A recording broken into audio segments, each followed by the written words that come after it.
तर उद्धव ठाकरे यांच्यावर देवेंद्र फडणवीसांनी टीका केली आहे। ही श्रेय चोरणारी टोळी आहे असं देवेंद्र फडणवीस यांनी म्हटलंय। ठाकरेंनी मनपा निवडणुकीमध्ये बालकं उतरवलेली आहेत। फडणवीसांनी अमित ठाकरेंचं आदित्य ठाकरे यांच्यावरही निशाणा साधलाय। मला तर आता असं लक्षात आलं आहे की मुंबईमध्ये निवडणुकीमध्ये श्रेय चोरणारी टोळी सक्रिय झाली आहे आणि या टोळीमध्ये काही अबोध बालकं देखील आहेत जे श्रेय चोरण्याचा प्रयत्न करतायत। म्हणतात सगळं आम्हीच केलं, या ठिकाणी कोस्टल रोडही आम्हीच केला, मेट्रोही आम्हीच केली। ये पब्लिक है, ये सब जानती है।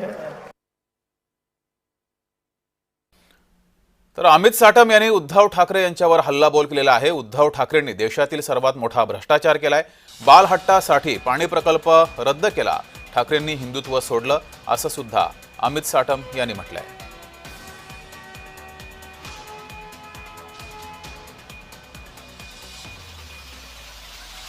मध्ये अनेक भ्रष्टाचार झाले, 2G 3G 4G Coal scam, Commonwealth scam, या सगळ्या स्कॅमचा आकडा आपण गुगल करा, तो 1,76,000 कोटीच्या वरती नाही आहे।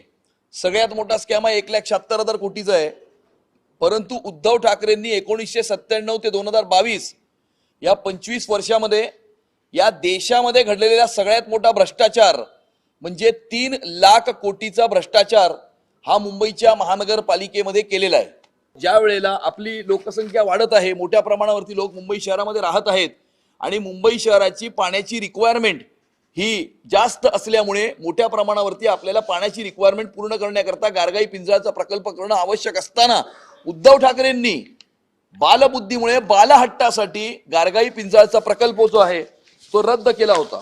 हिंदुत्व सोडलं, हिंदुत्व सोडल्यामुळे या 1947 नंतर या देशामध्ये कधीच असं घडलं नाही की एखादी व्यक्ती महाराष्ट्राच्या कुठल्याही राज्याच्या मुख्यमंत्र्याच्या पदावरती असताना त्यांचे 90% निवडून आलेले आमदार सत्तेला लाथ मारून त्यांना सोडून जातात आणि हिंदुत्वाला तिलांजली देण्यामुळे 90% पेक्षा जास्त आमदारांनी त्यांना त्यांच्या पक्षातून बाहेर काढलं।